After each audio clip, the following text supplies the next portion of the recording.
Selamat pagi, Assalamualaikum warahmatullahi wabarakatuh. Perkenalkan, saya Indah Rizky Pratewi, dosen Teknik Elektro dan Informatika pada program studi Teknologi Rekayasa Perangkat Lunak di Politeknik Manufaktur Negeri Bangka Belitung.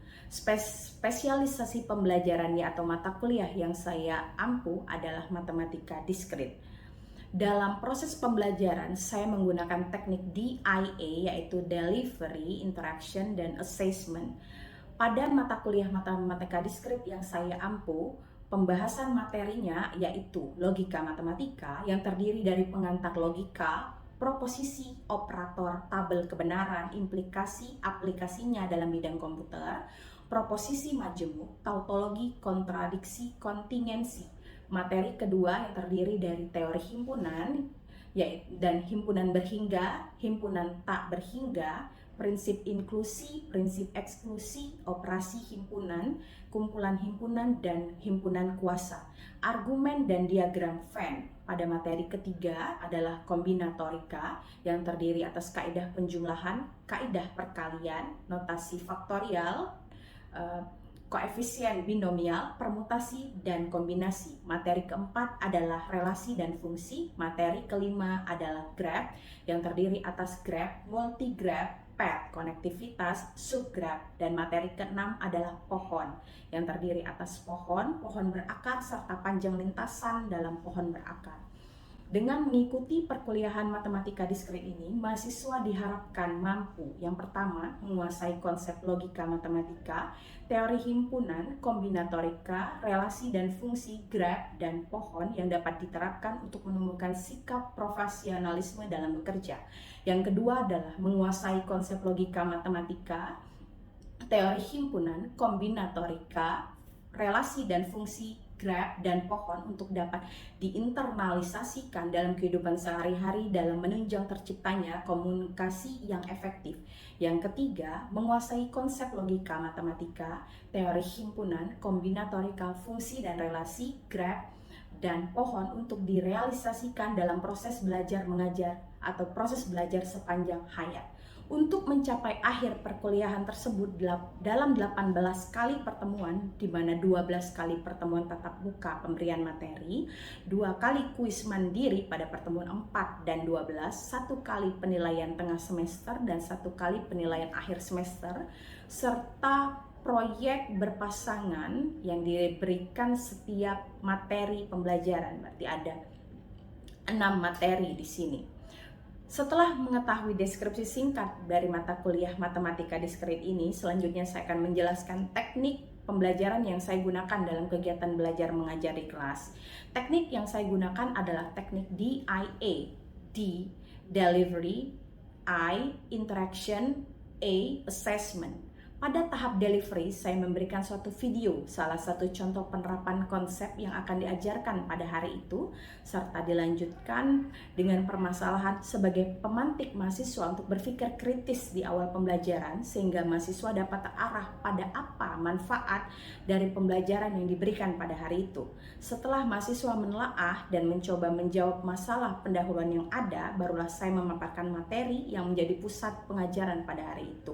Untuk membantu pembelajaran saya menggunakan buku ajar yang saya bersama dengan rekan saya buat atau tulis berjudul Matematika Diskrit dalam Pemrograman Kotlin untuk materi logika dan himpunan yang sudah kami bagikan kepada mahasiswa di e-learning Polman dalam akun Edling masing-masing yang bisa diakses oleh mahasiswa kapanpun dimanapun mereka berada secara bebas. Selain itu, saya juga membuat atau memaparkan materi dalam bentuk PowerPoint ataupun Canva untuk menunjang pembelajaran materi atau pemberian materi di kelas. Pada mata kuliah matematika diskrit ini, saya juga menargetkan output berupa software pembantu dalam pembelajaran. Salah satu software yang saya gunakan dalam pembelajaran adalah kalkulator kombinatorika. Ini saya gunakan untuk mengecek hasil perhitungan yang mahasiswa peroleh serta dapat digunakan sebagai contoh inspirasi bagi mahasiswa dalam mengembangkan kreativitasnya untuk merancang atau membangun suatu software pembantu atau alat bantu dalam pembelajaran setiap materinya. Selanjutnya pada interaction, pada teknik interaction, saya menerapkan interaksi dua arah, yaitu interaksi yang melibatkan saya dengan mahasiswa timbal balik secara aktif. Dalam pembelajaran, saya mengajak mahasiswa untuk aktif bertanya dan menjawab dengan memberikan permasalahan pemantik untuk mahasiswa dapat berpikir kritis dan bisa menjawab permasalahan tersebut dan mendiskusikannya di kelas. Selain itu, mahasiswa juga diberikan kesempatan untuk berdiskusi secara berpasangan dengan temannya untuk mendemonstrasikan perhitungan yang mereka peroleh dalam memecahkan masalah yang diberikan. Selain itu, perwakilan kelompok mempresentasikan hasil diskusi kelompok mereka di depan kelas sehingga saya dapat melihat bagaimana mahasiswa dapat mendemonstrasikan dan memecahkan masalah yang diberikan di kelas. Interaksi di luar kelas juga kami lakukan baik secara online maupun tatap muka. Untuk online kami biasa berdiskusi di forum Edlink, e-learning ataupun di grup WhatsApp untuk khusus mata kuliah matematika diskrit. Kalau untuk tatap muka kami biasa berdiskusi di ruang kelas atau di ruang dosen. Untuk teknik terakhir yaitu assessment, dalam melakukan penilaian saya bersifat objektif dalam 18 kali pertemuan terdiri atas 2 kali kuis pada pertemuan 4 dan 12 dengan bobot 15%, proyek berpasangan dengan total bobot 25% yang diberikan setiap minggu dan dinilai per materi. Pada pengerjaan proyek berpasangan ini, selain saya menilai pada aspek pengetahuan, saya juga menilai pada aspek sikap dan keterampilan. Selain itu, saya juga melakukan penilaian terhadap partisipasi dan keaktifan mahasiswa selama proses pembelajaran dengan bobot 15% dari total perolehan. Pada pertemuan 9, kita mengadakan penilaian tengah semester dengan bobot 20%, serta pada pertemuan 18, kita melakukan penilaian akhir semester dengan bobot 25%. Jadi total bobot yang diperoleh mahasiswa dalam satu semester adalah 100%. Demikian penjelasan singkat saya mengenai deskripsi mata kuliah matematika diskrit yang saya ampu. Selanjutnya saya akan memberikan cuplikan pengajaran saya pada topik permutasi dan kombinasi. Terima kasih. Assalamualaikum warahmatullahi wabarakatuh. Waalaikumsalam warahmatullahi wabarakatuh. Selamat pagi mahasiswa-mahasiswa ibu semuanya. Sehat hari ini? Alhamdulillah. Alhamdulillah. Ibu absen dulu ya. Pertemuan sebelumnya kita sudah belajar tentang aturan penjumlahan dan perkalian terkait dengan kombinatorika. Kita bisa membayangkan betapa sulitnya kita mencari kombinasi sejumlah pakaian dan celana kalau kita mengkombinasikan selama 10 hari di liburan kalian tanpa aturan perkalian itu akan sangat sulit. Atau contoh yang Mak Ibu kasih waktu itu ya, dia memadukan pagi, siang sama malam makan sate, soto sama nasi goreng. Ingat kan? Ada yang kasih contoh itu. Itu juga bisa pakai aturan perkalian. Nah, hari ini kita akan coba belajar tentang permutasi dan kombinasi. Tentunya di sekolah menengah kalian sudah pernah belajar tentang permutasi dan kombinasi. Jadi sebenarnya kita tinggal merecall saja. Benar nggak? Ya. SMK sudah pernah belajar kan? Ya. Jangan bilang tidak pernah belajar, nanti ibu tanya ke gurunya. Nah, sebelum dimulai, lihat dulu tujuan pembelajaran kita. Pertama adalah mahasiswa mampu membedakan penggunaan konsep permutasi dan kombinasi. Bisa kalian bedain dua itu yang pertama. Yang kedua adalah mampu mendemonstrasikan perhitungan jumlah kemungkinan menggunakan konsep permutasi dan kombinasi. Terus mahasiswa mampu memecahkan masalah. Nah ini penting, memecahkan masalah yang berkaitan dengan permutasi dan kombinasi. Dan terakhir adalah karena kalian orang IT, nah ya, berarti kalian harus mampu merancang program sederhana yang memuat konsep permutasi dan kombinasi dalam bentuk kalkulator kombinatorika. Jadi pada pertemuan ini kita akan melanjutkan proyek pada pertemuan sebelumnya, di mana kalian sudah membuat kalkulator tentang faktorial saja. Dan pertemuan ini akan dilanjutkan dengan konsep permutasi dan kombinasi, gitu ya. Nah, sebelum masuk ke pembelajaran inti, kita akan menayangkan satu video. Nah ya, silakan diperhatikan.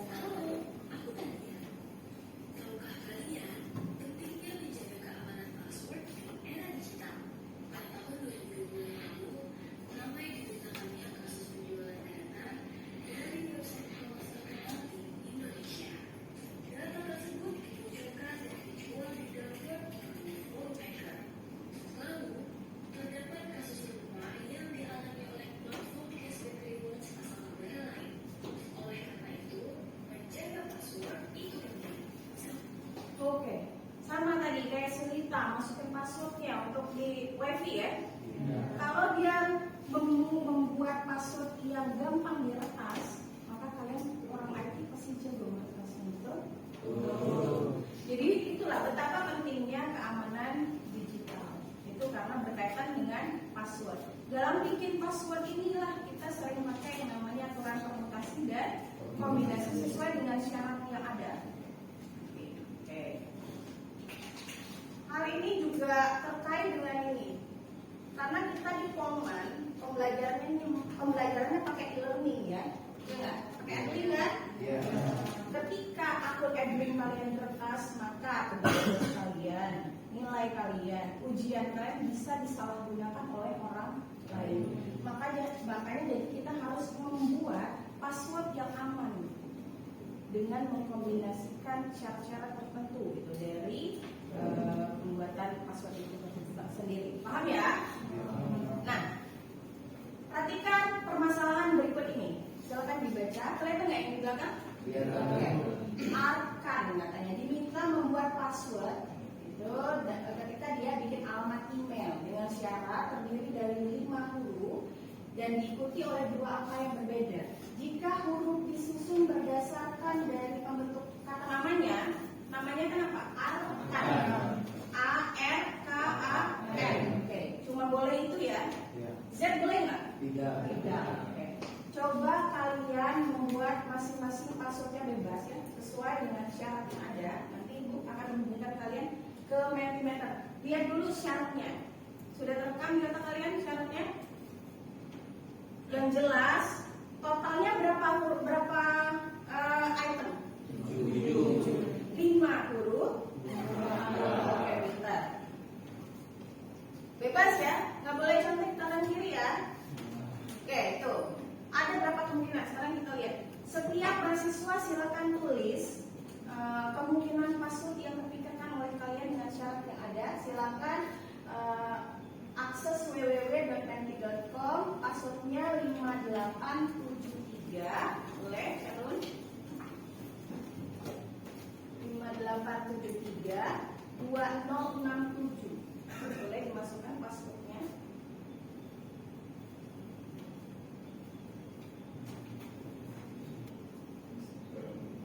Bisa ya? Oke, silakan ditulis kemungkinan password yang ada. Nanti muncul di gambar saya enter ya. Ini 5 huruf depannya, komponennya akan, buatnya angka bebas 0 sampai 9 bebas.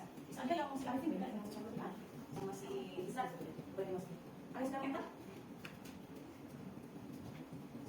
Bisa?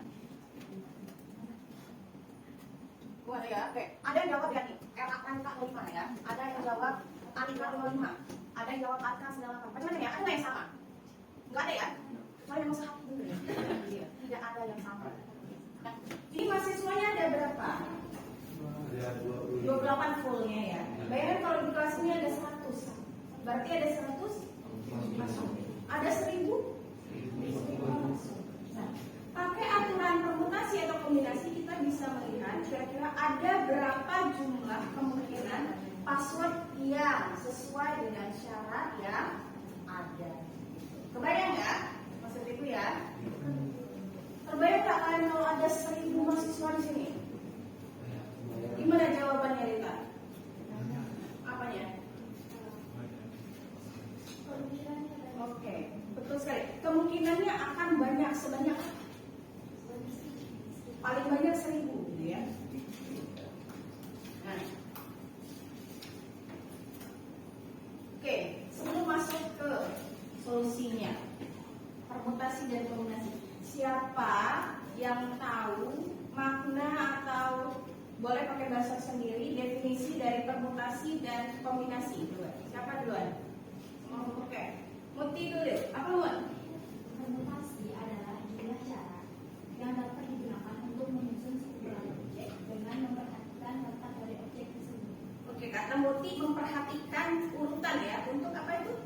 Untuk menentukan letak objek. Permutasi atau kombinasi? Permutasi katanya memperhatikan urutan. Kalau kombinasi Mun? Kalau kombinasi jumlah syarat yang dapat digunakan untuk menyusun suatu objek dengan tanpa memperhatikan kombinasi apa tadi? Tanpa. Jadi bedanya apa? Kalau permutasi, oke, memperhatikan urutan. Kalau kombinasi, oke. Itu bedanya yang pertama. Ada beda yang lain? Yang oke, Kemal. Mungkin ya, kalau permutasi itu biasanya itu mengatur huruf, angka, benda maupun orang. Kalau kan sedangkan kombinasi itu lebih biasanya digunakan ya dalam memilih satu item yang spesifik seperti makanan, pakaian, dan subjek. Oke, jadi Kemal memberikan perbedaan itu dari karakteristik yang terlihat dari soal ya. Berarti kalau permutasi biasanya pakai orang atau kata seperti itu ya. Tapi kalau kombinasi dia item yang spesifik. Boleh apa? Bola ya, makanan. Oke, seperti itu. Betul nggak jawaban dua temennya? Setuju ya? Oke, good. Nah, sekarang setelah kalian paham, nah ini permutasi ya, seperti yang disampaikan si Muti tadi, dia bilang bahwa permutasi pokoknya bisa menentukan jumlah cara dengan memperhatikan gitu ya, memperhatikan letak. Artinya kalau memperhatikan letak ada dua A dan B. Gimana kalau memperhatikan letak? B dan fungsi A dan B tidak sama dengan B dan A. Oke, karena dia memperhatikan letak. Ada Arifin di sini, ada Syahrul di sini. Kalau ibu balik, Syahrulnya di sini, Arifin di sini, itu akan berbeda. Itu permutasi. Kalau kombinasi tadi gimana katanya? Kata kuncinya? Oke, tidak memperhatikan letak. Berarti kalau Arifin di sini, Syahrul di sini, untuk pertukar aja, itu masalah nggak? Oke, kita paham ya sekarang.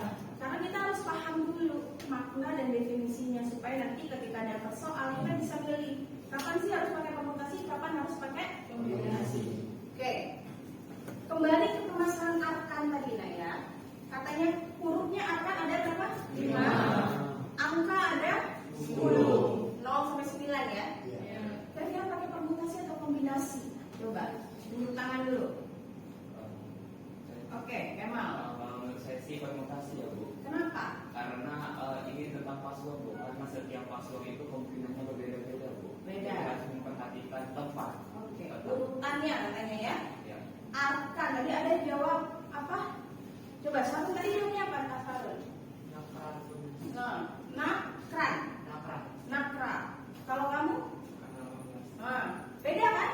Ya. Urutan hurufnya berbeda tapi komponennya sebenarnya sama aja ya arkan tadi ya. Nah, setuju kita pakai permutasi? Ada yang tidak setuju pakai permutasi? Mau pakai kombinasi ada nggak? Nggak ada ya, semua setuju permutasi. Oke, kita lanjutkan. Kalau formula semua sudah tahu ya. Ini adalah formulanya. Kalau permutasi itu adalah n faktorial per n min n faktorial. Kita tidak ada pengulangan. Kalau kombinasi tidak pengulangan, n faktorial per n faktorial dikali n bil n faktorial. Kita sudah belajar tentang faktorial, tentunya kalian sudah bisa menyesuaikan tentang faktorial ya. Nah ini kemungkinan huruf dan kemungkinan yang angka. Kita kerjakan satu-satu. Kata kalian tadi pakai apa? Permutasi. Oke. Ada yang mau maju ke depan kira-kira? Kalau yang huruf berarti permutasi dari berapa unsur? Mau diambil? Ini pakai permutasi apa? Permutasi dengan unsur ya? Oke, betul ya kata itu siap. Berarti permutasi ada berapa arkan itu hurufnya? 5. Yang sama? Oke. Siapa yang mau maju ke depan? Coba Muti aja terus. Ini artisnya dia. Oke, mau coba mau. Saya dulu. Kalau rumus permutasi dengan unsur yang sama apa? SOP apa? N di atas, N di bawah ya, N faktorial per N faktorial. Iya, oke. Di sini N-nya apa?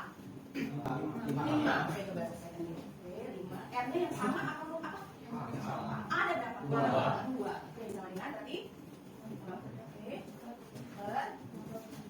Good. Kita selesaikan.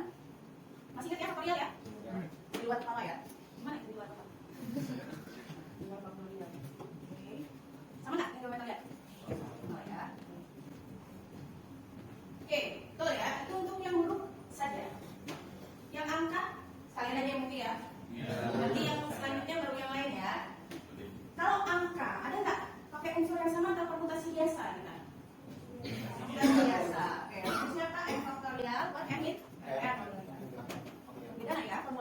permutasi yang ada unsur yang sama, itu faktorial F atau ya. Itu berarti ada 10 ya bro, 10 faktorial per berapa?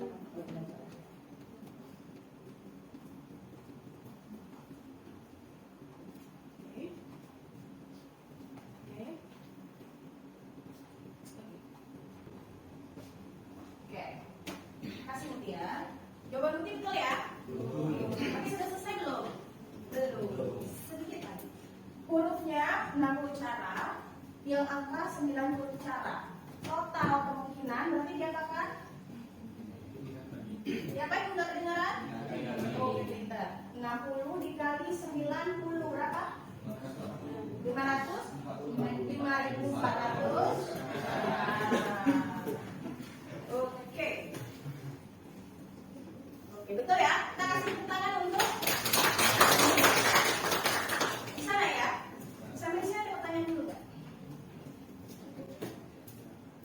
Setelah ini gue mau kasih tunjuk salah satu proyek penelitian ibu bersama dua teman kalian, Arifin dan Galvin. Jadi kita kemarin coba-coba bikin kalkulator, gitu kan?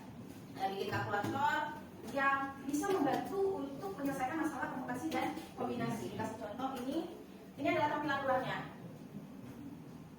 Ini mungkin akibat pencahayaannya ya. Faktorial ada kombinasi dan permutasi. Terlain nggak gimana bikin ini? Atau supaya terbaik kita tanya sama Arifin dan Galvin ya. Oke, boleh. Arifin coba cerita gimana kamu bisa membuat sampai jadinya kayak gini. Langkah pertama dia ngapain? Bikin apa itu maksudnya? Oke.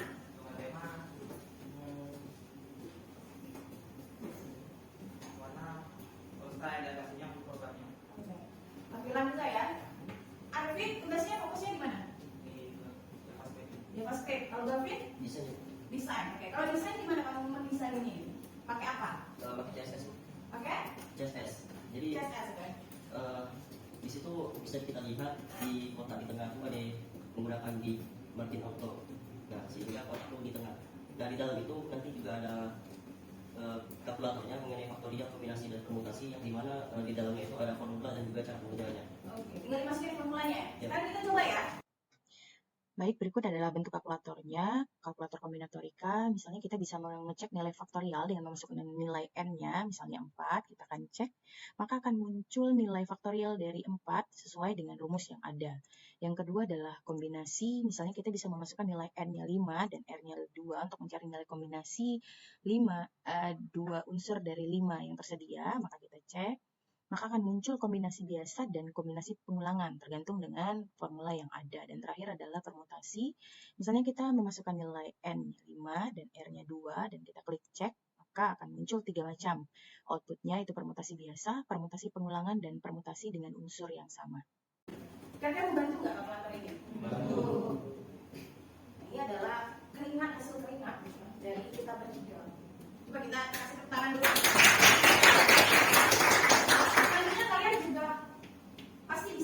Kalian adalah orang IT ya, jadi kalian bisa menggunakan ilmu-ilmu dan pelajaran kalian untuk menghasilkan satu proyek yang bisa digunakan untuk membantu orang lain. Oke. Sampai sini ada pertanyaan dulu nak? Sebelum kita masuk ke diskusi kelompok ya, setelah ini diskusi minta berpasangan saja, jadi nggak bisa terlalu jauh, sepasang menyelesaikan masalah ini. Ini masalah pertama, boleh dilihat. Di kelas 1 TPA ada 5 orang calon dipilih menjadi ketua kelas, sekretaris, dan bendahara. Coba kalian itu banyak susunan pengurus yang mungkin terjadi. Oke, boleh diskusikan dulu. Dan yang kedua, Ipus punya 5 pensil warna biru, hijau, kuning, orange, merah. Waduh. Dia mau bawa 2 saja nih Ipusnya. Dimana menentukan banyaknya cara kombinasi pensil warna yang berbeda itu ya. Gue kasih waktu 15 menit lah ya, saya.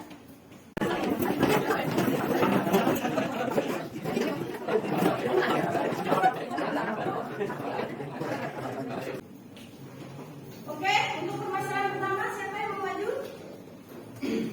Oke, kelompoknya si Hilal sama Putri ya. Oke, boleh Hilal, boleh depan. Yang lain dilihat ya. Kira-kira sama tidak jawabannya, ataupun ada pertanyaan untuk Hilal.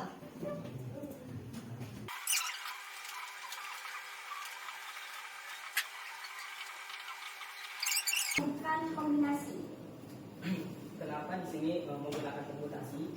Karena ketika kita memilih ketua kelas, sekretaris, dan bendahara itu harus memperhatikan urutan.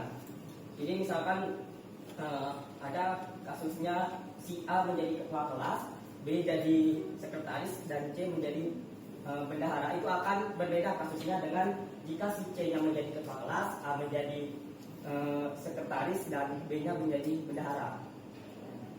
Bisa dipahami? Sama idenya, jawabannya semua? Oke, terima kasih untuk jelas. Permasalahan yang kedua, yang Igus nih, kita harus Igus yang jawab ya. Oke, siapa yang mau maju? Oke, siap.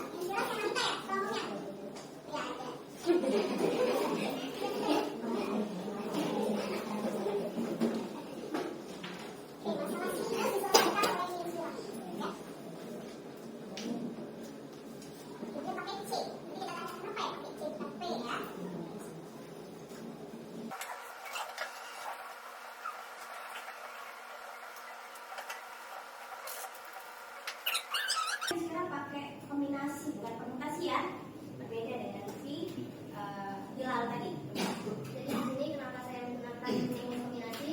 Dari soal sudah diberikan dulu berapa banyak cara itu mengombinasi pensil warna. Jadi yang dimintanya cuma dua, nggak perlu warna yang ditentukan. Bisa saja biru dengan hijau, bisa saja hijau dengan kuning. Itu tidak masalah karena cuma dimintanya dua. Oke, betul? Oke, tepat sekali ya.